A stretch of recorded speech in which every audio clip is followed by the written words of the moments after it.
Well, greetings, everyone. Welcome to this seminar called Great Ideas, Not Ideology, Relativism and the Struggle for a Stable Society. It's an exciting topic to be discussing in our day and age.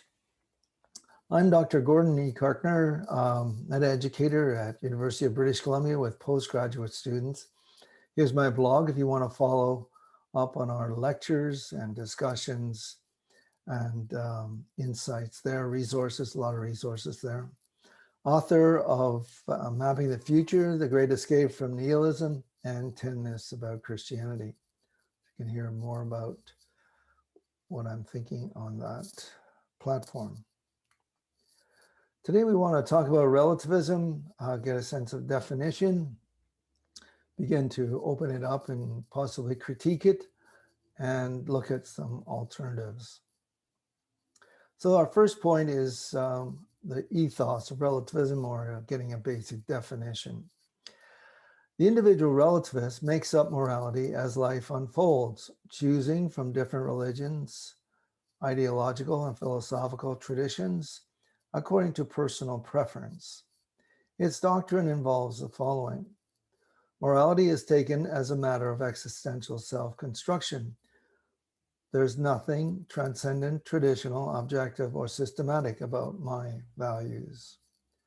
Moral convictions belong strictly to me, my individual free will or personal choice.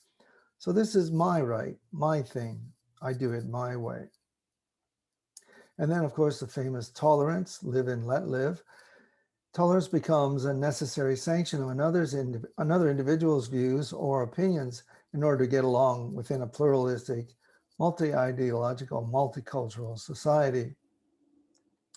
With globalization, people have values provided to them by a vast network, including the whole internet and social media. This is where we get into the idea of tribes, echo chambers, and culture wars. At the end of the day, relativism says there are no final absolutes, no right or wrong, no transcendent source of the good, only individual views over against social constructions, personal values within a marketplace of moral ideas. On one hand, we have tolerance, but views can come with strong opinions, as we see in political correctness, quite dominant in the humanities today on the university campuses, the whole cancel culture and public shaming, which we're all too familiar with. So this is the basic definition. Personal or individual ethical relativism. Ethical judgments and beliefs are the expression of the moral outlook and attitude of individual persons. There is no objective standard of right and wrong, inasmuch as the individual person is the basis of moral judgments. Relativism goes to university. We find relativism on the university campus, and I think that's a sign of the times. Notre Dame sociologist Christian Smith documents the contemporary outlook in Souls in Transition, his award-winning book on Americans aged 18 to 23 on our college campuses. He notes the following revealing trait among these students. They are, first of all, soft ontological anti-realists. There is no real world as such. Epistemological skeptics. They question every truth claim, including moral truths. Perspectivalists. Mine is only one of many ways to see things. Subjective isolation. Students they're pursuing their own unique path in life, but with a sense of loneliness at the same time. Constructivists. Building myself and my morality from the ground up, a formidable task indeed. And finally, moral intuitionists. How I feel about a situation or a decision is a most important factor, even if I am uncritical about such feelings. So this leads to a kind of antipathy or rebellion towards parental shaping, social conventions, and institutional morality. This posture entails the sovereignty of the self as a key arbiter of moral judgment. Robert Bellah wrote about this in Habits of the Heart, Individualism and Commitment in American Life, where he talked about the difference between individuality that committed itself to community and individualism that was really committed to individual self-interest. Quite a strong contrast there. Famous, now deceased philosopher Richard Rorty puts it this way: truth is what your contemporaries let you get away with. He was a postmodern philosopher. Here's another California philosopher, R. Scott Smith from Biola University. He articulates the definition of relativism like this: ethical relativism claims that we know how things really are for all people, that morals are relative to individuals or cultures. It's a constructivist approach to ethics. What makes something right is something we choose. It is a questionable view of the nature of morality. It leaves us unaccountable and makes it easy to rationalize any behavior. We should not settle for a relativistic-based tolerance, since that will not succeed in building a moral society or in helping people be moral. That kind of morality forces us to consider all ideas as being equally valid, yet we know that is not the case. Nevertheless, tolerance or respect for people as having equal value, a good thing, would make sense if a universal, objective moral basis for that equality exists.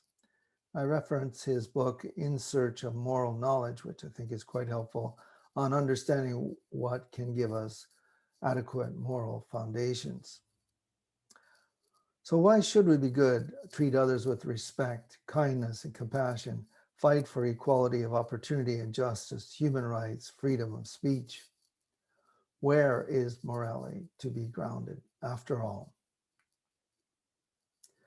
On the history of the development of moral relativism, I want to point out James Davison Hunter, a talk he gave at a university in Utah. He's from the University of Virginia, top sociologist. He talks about the historic sea change in moral perceptions. And here's what he talks about. I just summarized his lecture. In modernity, we've experienced a structural transformation in our view of morality, both a radical deinstitutionalization and subjectivization. This is part of the liberation of the expressive, creative, post-structural self, as we might find in Michel Foucault, on whom I did my PhD. Self is prior to and outside of community, acting as both a deconstructionist and constructivist. William Connolly compared Charles Taylor and Michel Foucault on the place of the self within society, Taylor believing that the self at its mature state would be fully integrated in the community, whereas Michel Foucault believed that the mature self would be isolated from community and self-existent, independent. It is a morality that avoids the why question, we might say. It reduces morality to therapeutic or utilitarian reasoning. This feels good, it works for me. And also there's a paranoia about making truth claims regarding moral issues. That's just my opinion. You do you. The contemporary version of morality empties morality of meaning, significance, substance, obligation, and authority. Morality becomes a shell of what it once was. It reduces morality to thin platitudes separate from the social, cultural, and historical embeddedness and concern for the common good. Two philosophers that are quite concerned about this would be Merleau-Ponty, French philosopher, and Emmanuel Levinas, both in the late modern tradition, but against the major tide of radical individualism. So this has never existed before in history. Morality, as the world has experienced it, requires social networks, rituals, worldviews, a common narrative to form a moral memory. And as Charles Taylor says in Sources of the Self, high ethical standards, which we do have today in our contemporary humanism, high ethical standards require strong moral sources. But our high ideals today are not supported by our weak moral sources, and this causes problems if the sources are just within the self. Our second point is to talk about relativism's internal inconsistency. as we begin to examine it, open it up a bit. Relativistic ethics cannot prove that relativistic ethics is of a high value. One could say at most, in my opinion, relativism is cool. At the end of the day, it is hung up on its own premise and contradicts itself.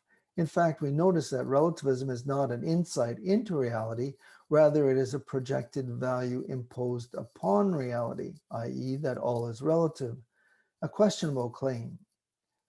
In no way is it immediately obvious that all is relative. Relative to what, we might ask?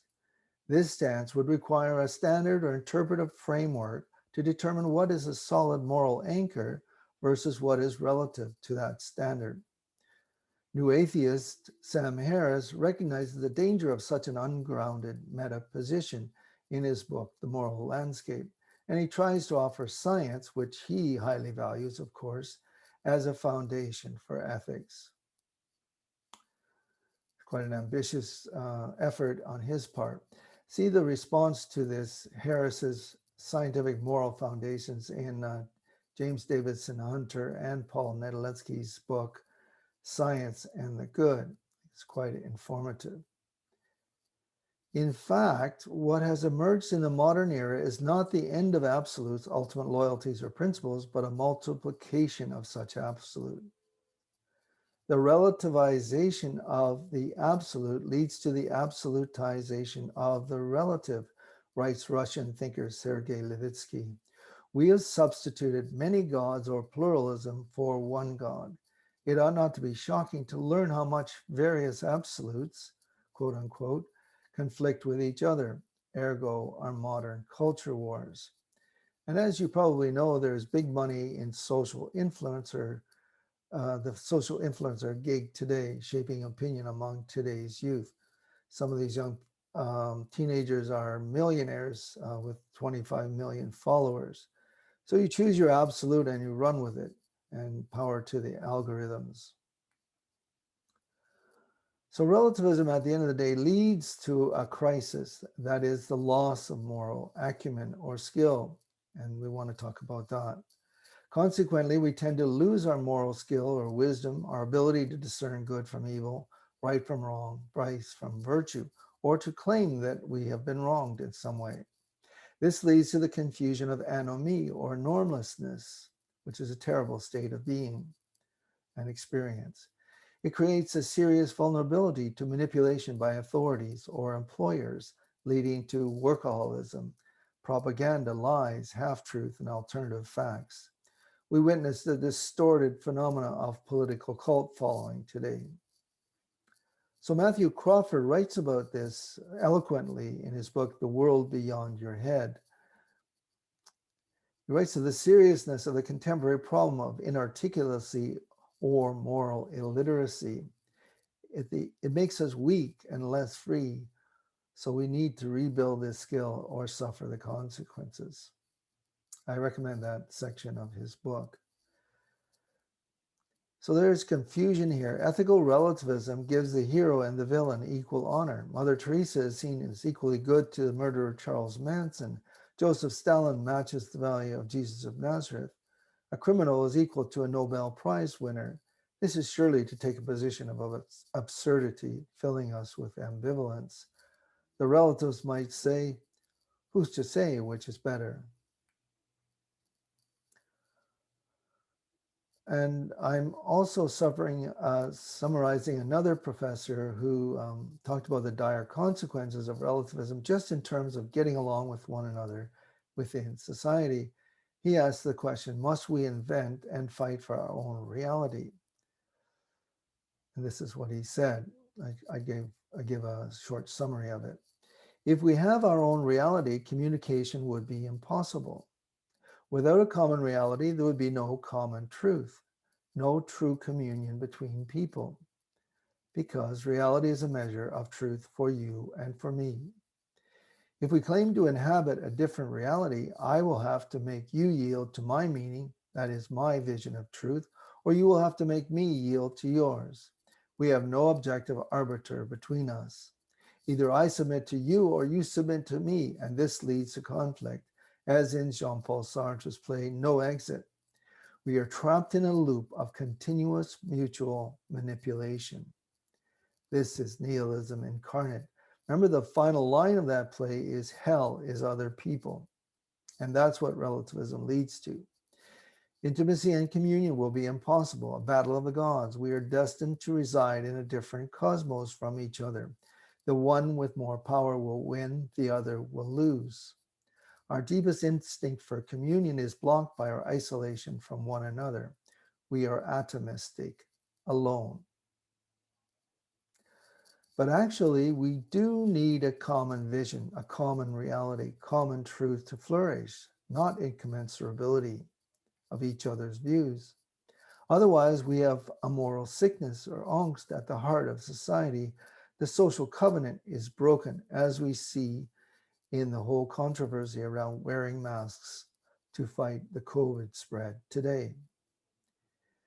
Even moral disagreement requires a shared meaning, some common ground.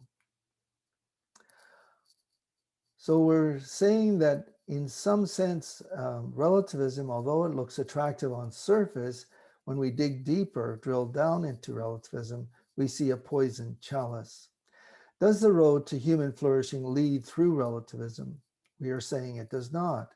This ideology will destroy trust, tear apart the fabrics of society, and lead to totalitarianism, oppression, bullying, inequality, racism, and abuse. It destroys our motivation for hard work and sacrifice as the rules are changed to serve the self-interest of plutocrats or oligarchs. Relativism leads to the absolutism of the elites. A naive relativism leads to some very unsettling prospects without us knowing sometimes. In fact, if we see the implications clearly and at their depth, we would likely flee such companies, families, or regimes rather than entertain them. There's some frightening developments. White supremacy, Nazi concentration camps, sex trafficking, gangster violence, or the transhumanists who want to redesign human beings as machines, move towards a post-human world where artificial intelligence rules from the cloud. There is no doubt. Relativism plays into the hands of those with pernicious and malevolent motives, those who trade in raw nihilistic power. It leads to oppression, domination, pain, suffering, and death.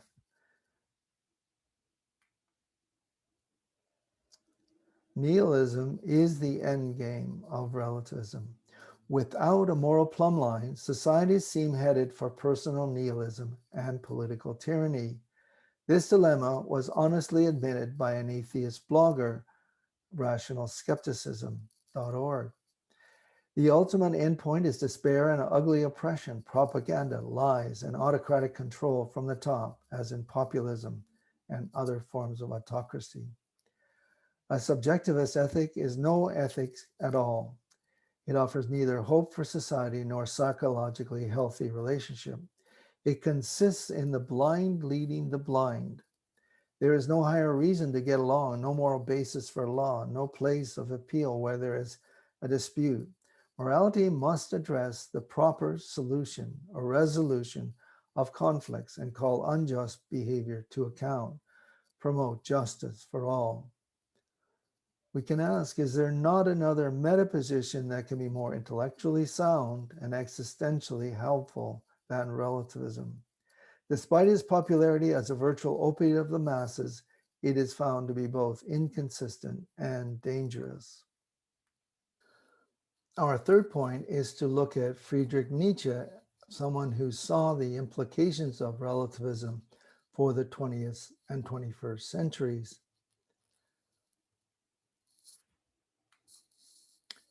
Nietzsche's insight in the view from the death of God, he said this: ahead of time, he saw the future of Western European societies.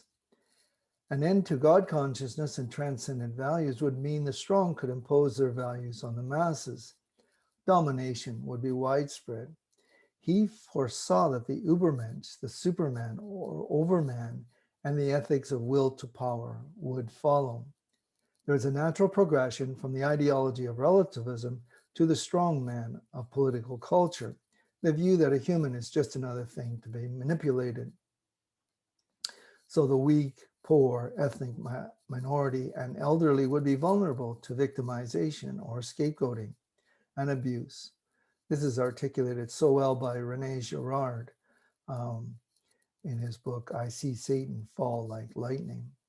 He points out that Nietzsche himself cared little for victims and was more impressed by aristocracy. In his book, Thus Spake Zarathustra novel, Nietzsche predicted things like the Gulag, Dachau, the killing fields of Cambodia, mass starvation, ISIS, genocide, death squads orchestrated by oppressive autocratic regimes. Relativism is bad news for the victims of war crimes. These crimes are not just an opinion or a perspective, they are real, palpable evil, crimes against humanity. In his concept of transvaluation of values, for Nietzsche, truth claims about moral issues became not much more than a statement about human subjectivity, a derivative of certain sociological and psychological conditions coming out of a knowledge power center. He had quite a strong influence on Michel Foucault's view of the moral self and his obsession with escaping domination. Little did Foucault realize that he was feeding into oppression with his relativism and radical individualism. On the other hand, Dr. Era Norenzayan, a social psychologist of religion at University of British Columbia, affirms the importance of religion to social stability. You can see him on a YouTube video or his book, Big Gods, How Religion Transformed Cooperation in Conflict.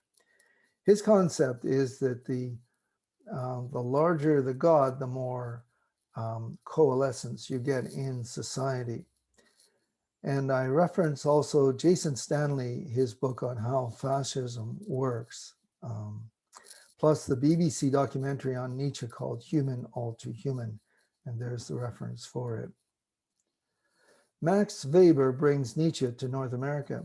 Building on Nietzsche, working off the assumption of diversity and subjective choice, German intellectual Max Weber suggested that the moral task was one of positing our values on the world. Personal values would replace objective standards, codes, and norms in society. Notre Dame early modern historian Brad Gregory shows that this phenomenon leaves culture today in a state of hyper-pluralism. This is the idea that I am in full control of my identity, my values, and my destiny. And that's why I've stated this as the big red claim, I choose. According to Weber, humans are value makers and not good discoverers. The content of these values range widely from pro-human and compassionate to those which celebrate cruelty, as in Charles Baudelaire, sadism, or transhumanism. In this calculus, morality reduces to one's personal desires and self-interest. It's a form of consumerism. And of course, that's a much thinner, less substantial morality called projectivism, projectionism. This posture also entails narcissistic self-justification or self-righteousness concerning one's moral behavior. It is, at the end of the day, the most arrogant form of morality we have yet seen. But some people are beginning to raise questions about tolerance and relevance and put it under scrutiny. Dr. Alistair McGrath of Oxford University, a philosophical theologian, says, wait a minute. To allow relevance or openness to be given greater weight than truth is quite simply a mark of intellectual shallowness and moral irresponsibility. The first and most fundamental of all questions must be, is it true? Is it worthy of belief and trust? Tolerance can only work if based on a good foundation and rooted in critical thinking. We cannot mindlessly accept just any type of behavior or moral attitude. Tolerance does not necessarily engender respect. It isn't always honest. It could lead to anarchy, chaos, and harm. It does not have the last word. As humans, we also require justice. And a warning comes from Jonathan Sacks, a public intellectual, former UK chief rabbi. Relativism encourages us to justify our darkest thoughts, motives, and actions, our entitlements, narcissism, egoism, cruelty, and selfishness. Sacks says this: we should challenge the relativism that tells us there is no right or wrong, when every instinct of our mind knows it is not so. It is a mere excuse to allow us to indulge in what we believe we can get away with. A world without values quickly becomes a world without value itself. So here are some important distinctions. This is point number 6. I think we need to make some distinctions in order to understand the whole field of morality in the context of relativism, and why we get off track into one extreme or another. First of all, there are empirical facts. Morality comes in many forms with various norms, convictions, rules within different cultures representing different worldviews. But such plurality does not mean morality is merely subjective. Then there's a category of moral language, metabiological, constitutive, non-scientific statistics, semantics. And Charles Taylor talks about this eloquently in his book, The Language Animal, chapters 6 and 7. The complexity and embeddedness of our morality is critical and articulated there very well. Third, moral epistemology, how we come to understand and work with sound moral principles, norms, and reckon with moral disagreements. This is the area of wisdom or phronesis. An example here would be our knowledge of the good or virtues. Fourthly, moral ontology, the kind of moral universe we inhabit, including the moral fabric of society. We saw this in C.S. Lewis's book on the Tao in The Abolition of Man. And Dennis Danielson wrote a follow-up book to that called The Tao of Right and Wrong. Ethical relativism is merely one recent metaposition at the end of the day, one form of ontology. Then there's the category of moral progress, where we see better, think better, live better, more clearly. It must come through suffering, personal transformation, personal thought, maturity, and growth in character. It's impacted by our relationship to the good and accountability to others. Alexander Solzhenitsyn talked about this in a commencement address at Harvard, where he said, you are not here to be happy, but actually to grow morally. And David Brooks, in his book, The Second Mountain, is very clear on the importance of moral growth and development, so that we see ourselves in context of the larger community, the larger whole, the common good. The reformer's dilemma, as in Martin Luther King Jr., reform requires a vantage point outside of and above the culture's moral norms in order to improve it, bring it closer to justice, equality, or mutual flourishing. If not, the moral reformer would always be wrong if we totally go with cultural relativism. Moral realism is the final category.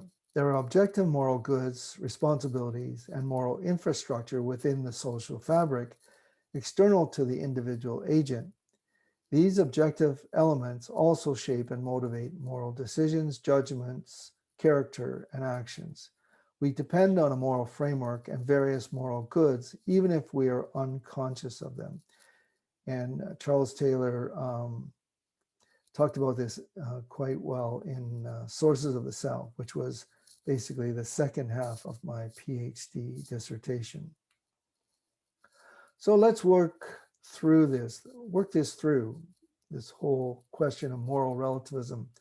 Moral relativists claim that there is no universal moral norms, while appealing to a principle of tolerance as a universal norm, a self-contradiction. In the eyes of many critics, though, the most serious objection to moral relativism is that it implies the pernicious consequence that anything goes. Most moral philosophers dislike this intensely. This is sort of the end of moral philosophy, I guess you could say. The real danger, the real intellectual enemy here is ontological subjectivity. This is the conviction that an object or idea has no reality outside of a person's mind, called solipsism. Truth depends on me and my take on reality, not business, society, church, or government. A social constructivist view, which we find in late modern philosophers like Foucault and other continental philosophers. Moral statements can be true or false, right or wrong, but they only refer to a person's attitudes. Foucault took ethics to be a kind of aesthetics, a work of art, or care of self. We want to begin to form our rebuttal here. We affirm both a subjective and objective pole to knowledge. Yes, of course, humans are subjectively involved in coming to know the world and making moral choices, but there must be a world objectively there prior to our knowing it. This is called critical realism. Choosing a good or value requires a community within which to have serious moral and philosophical dialogue. Just believing something does not make it so. This could be pure fantasy, delusion, fideism, or tribalism. There are important objective criteria for truth: coherence, comprehensiveness, consistency, relevance, and unity.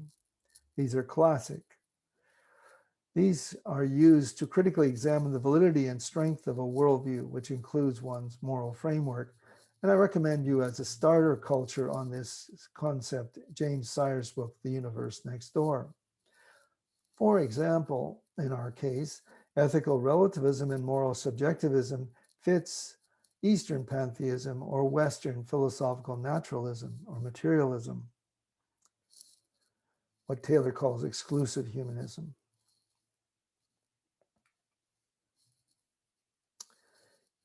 Now we turn to the issue of human rights. Philosopher Ronald Osborne says this: core humanistic values of inviolable human dignity, inalienable human rights, and intrinsic human equality cannot be upheld by a scientific naturalism.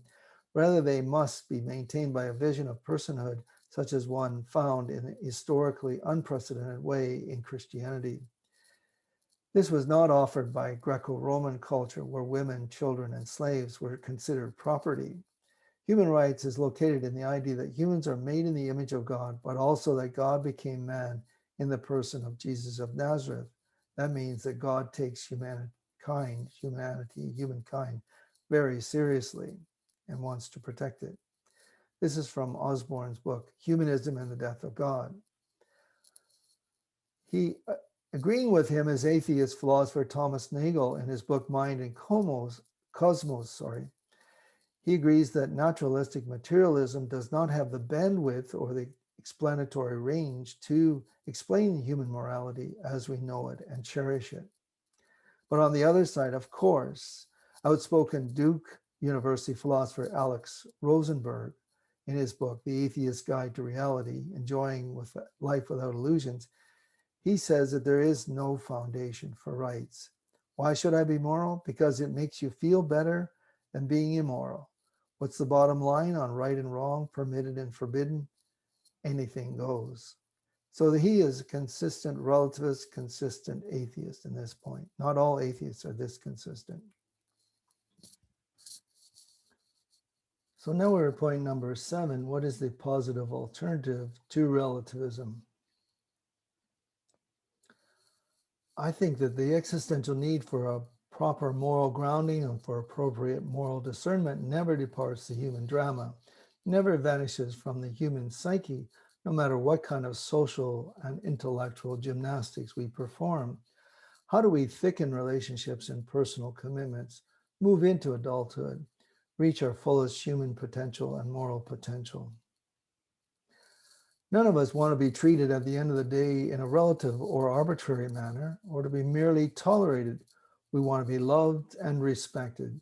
We want justice and fairness, equality before the law. We don't want the system rigged against us or anyone else. We want to be able to trust principled people of integrity and respect servant leaders of noble characters. We want our marital partner to be faithful and honest, our business partner to be trustworthy. The rich and powerful should not have the advantage in the game of life. They should not get away with bad behavior, cheating, or fraud.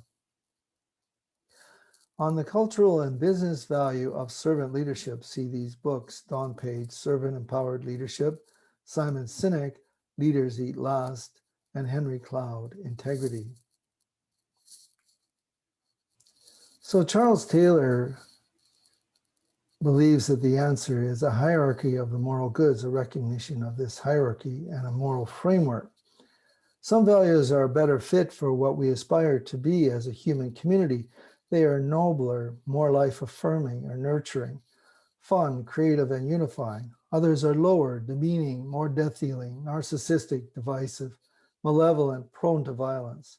We believe that the way forward is a retrieval of the ancient idea of the good, as we find it in the Canadian philosopher and thinker Charles Taylor. And here's a reference for the 12-part blog series I did in 2020 on qualities of the will. It outlines his moral ontology. In Sources of the Self, Taylor offers a more nuanced version of what's called falsifiable moral realism. He does not fall into the extreme of either absolutism or subjectivism. He believes, against the grain of much contemporary moral philosophy, that there is a hierarchy of the objective moral goods to which we appeal constantly. A number of top moral, philosophical, and anthropological scholars agree with him. Nicholas Wolterstorff, Miroslav Volf, Richard Mao, Jay Budzewski, Alistair McIntyre, Scott Smith, as we've mentioned earlier, and Oliver O'Donovan. There is a tremendous depth and breadth in Taylor's thinking on the subject. What we could say is that if ethical relativism were correct, there would be no such thing as moral improvement or purpose within a person's life or a society. To make improvement, bring about social renewal, we must have high ideals and strong moral examples. We need a standard by which to judge the differences in moral values, to discern genuine growth of character, the difference between positive and negative culture. And David Gill has a nice little book called Becoming Good, which talks about this idea of moral growth, of how character can develop, something we long for in our children and young adults. It is quite destructive to make consumeristic self-interest our highest goal. So we are saying that a robust worldview matters in this circumstance.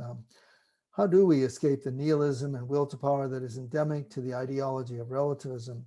Christian theism grounds its ethical framework in the infinite goodness of a personal God, or agape love, the one who transcends human reality, yet has tasted our humanity.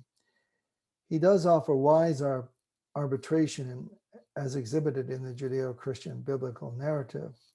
The moral goods are sourced in a good God who is invested in compassion, mercy, and justice. Ethics is sourced in and oriented towards what pleases God and benefits one's fellow humans. So says D. Stephen Long in The Goodness of God. Jesus of Nazareth claims to be intimately connected to this God, and humans are called to mediate this goodness to society and to the biosphere through good stewardship and the practice of the virtues, the practice of wisdom. On the other hand, evil or diabolos is that which detracts people from these goals and perverts the truth, the beautiful, and the good. Selfishness, covetousness, pride, and greed stand among the capital vices which hurt people, destroy trust, and fragment society. It is often a matter of finding love in all the wrong places or meeting our needs in inappropriate ways, developing addictions, oftentimes at the expense of others, including those we love. Evil on this count is cowardly, selfish, irresponsible, divisive, careless behavior. And with existential philosopher Albert Camus, we ask the question, can the idea of justice be understood without the idea of God? So I hope you're still with us. In conclusion, we want to say a couple of things. Ideological relativism, which we have discussed, which confuses us and puts us to sleep intellectually, politically, and morally, has been called into question during this presentation. There's an urgent need today for the courage of reflective, constructive conviction, high moral character, and principles. In addition, so there's some hard thinking involved in that, and we don't want to be lazy on the issue of morality. In addition, society will not avoid anarchy if an appropriate moral and spiritual glue, a deeper and stronger social covenant beyond enlightened individualism, is not found. So says Brad Gregory in The Unintended Reformation. We need a platform for a healthy debate, discussion, and discernment concerning our moral skills and our moral outlook. We need to upgrade our moral education at all levels. German philosopher and sociologist Jürgen Habermas puts it this way: it's not first technology, but rather moral decision-making that will determine what kind of future we will have. It must be much more substantial than a thin, self-interested consumerism. It must be grounded in self-sacrifice for one's neighbor, the virtues, human generosity, peacemaking, care for the poor, the weak, and planet Earth. Agape love grabs our attention as a serious alternative to relativism, offering a return on investment towards a strong moral compass, a thick self, deeper meaning, and a more resilient identity. So says Larry Siedentop in Inventing the Individual. So this leads us towards what's called an incarnational humanism, as per Jens Zimmerman from Regent College, or the idea of faithful presence from J.D. Hunter. They both believe in this incarnational concept of agape love. So if you want to look into more detail on agape love, I suggest my YouTube video, The Transforming Power of Agape Love, where I articulate the full force of it there. So we're saying that the road to human freedom is paved with responsibility for the other, accountability to the common good, human compassion, and honor of God. It's wonderful. This MIT physicist, Ian Hutchinson, who was one of our speakers a few years ago, articulates the situation this way. I am an assembly of electrons and quarks interacting through quantum chromodynamics and the electroweak forces. I am a heterogeneous mixture of chemical elements. I am a system of biochemical processes guided by genetic codes, but I'm also a vast and astounding complex organism of cooperating cells. I'm a mammal with hair and warm blood. I'm a person, husband, lover, father, and I'm a sinner saved by grace. This is from his book, Can a Scientist Believe in Miracles? So he's trying to give us a non-reductionist view of what a human person is.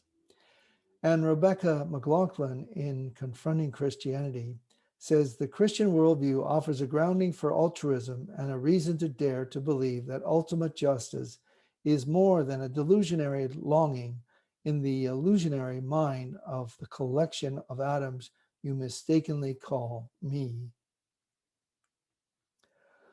So if you want to look into more detail on some of these subjects, you want to do some research on these topics, welcome for all those who are graduate students or those who are interested in research. These are some of the resources I found really helpful and I recommend to you. And if you want a great little book on Who is Jesus, the one at the bottom by Darrell Johnson is quite a good book. And a clever little overview of meta-ethics comes from this YouTube video, so you can look that up. This is my book, The Great Escape from Nihilism. And the question is, does nihilism have the last word? Does relativism have the last word? And we are longing to say no to that. We want a more mature form of ethics for our day to lead us forward into the 21st century. Thanks so much for listening. I appreciate your attention and your dialogue and feedback on this video. All the best.